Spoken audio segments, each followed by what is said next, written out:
Hi friends, எல்லோருக்கும் வணக்கம். இன்றைக்கி ஃப்ரைடே மார்னிங் எனர்ஜிக்காக நம்ம ஸ்டார்ட் அப் என்ன எடுத்துக்கிறோம் அப்படின்னா கொய்யாக்கா ஜூஸ். பக்கத்தில் ஒரு அம்மா கொய்யாக்கா கொண்டு வந்து கொடுத்தாங்க. ஸோ அதை அப்படியே ஜூஸ் ஆக்கி சாப்பிட்றோம்.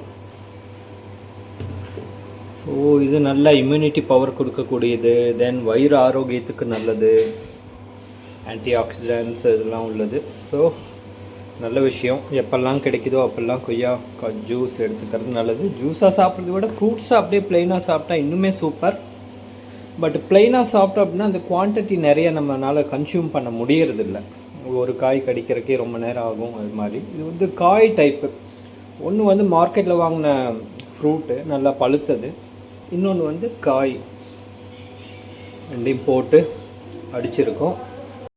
ஐஸ் ஆட் பண்ணிட்டோம், கொஞ்சம் பால் சேர்த்துட்டோம். பேக்கெட் பால் தான், பட் இருந்தாலுமே அது வந்து ஒரு நல்ல டேஸ்ட் கொடுக்கும். பால் சேர்த்துட்டு அப்படியே சில் சர்வ் இப்படி மார்னிங் குடித்தோம் அப்படின்னா ரொம்ப ஆரோக்கியம், ரொம்ப டேஸ்டி கூட. நான் சுகர் எதுவும் ஆட் பண்ணலைங்க, நோ ஆடட் சுகர்ஸ்.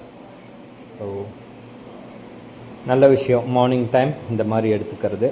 ஸோ ஒவ்வொரு நாளும் ஒவ்வொரு விதமான ஜூஸ் நம்ம எடுத்துகிட்ருக்கோம். இன்றைக்கி வந்து கொய்யாக்கா ஜூஸ். நீங்களும் ஹெல்த்தியாக சாப்பிடுங்க, ஹெல்த்தியாக இருங்க. மைண்ட் அண்ட் பாடி ரெண்டுமே ஹெல்த்தியாக வச்சுக்கோங்க. Okay, have a nice day. Happy Onam to all of you. எல்லாருக்கும் ஓணம் வாழ்த்துக்கள் சொல்லிப்போம். திரு ஓணம் நல் வாழ்த்துக்கள்.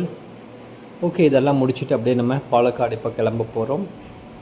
ஓகே, தேங்க்ஸ் ஃபார் வாட்சிங். பபாய். ஜெய் ஹிந்த்.